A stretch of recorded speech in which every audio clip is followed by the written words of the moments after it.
Kota Palembang memiliki beragam tradisi yang hingga kini terus lestari kendati di tengah pergerakan arus perkembangan zaman.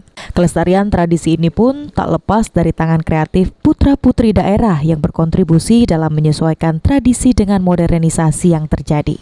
Salah satunya seperti yang dilakoni oleh Lili, seorang ibu rumah tangga yang tinggal di kawasan Pusri, Palembang, dengan berkreasi membuat beragam produk fashion serta perlengkapan rumah tangga dengan memanfaatkan kain tradisional khas Palembang. Sudah sekitar 4 tahun, Lili mulai membuat kerajinan dari kain tradisional khas kota Palembang, mulai dari kain jumputan, kain blongsong, kain songket, hingga kain tajung.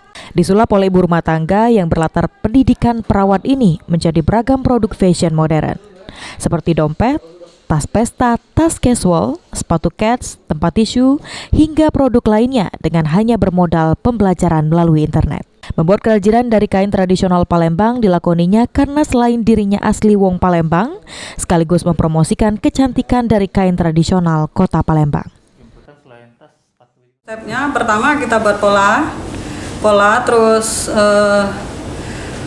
sudah dipola kita polanya itu kita tempel di kain, kita gunting, terus setelah selesai kita setrika, baru proses penjahitan. Sampai jadi berapa lama waktu yang dibutuhkan? Sekitar 1 hari selesai. Kita berapa banyak Mak, buat dalam sebulan atau dalam seminggu? Dalam sebulan kita tergantung pesanan.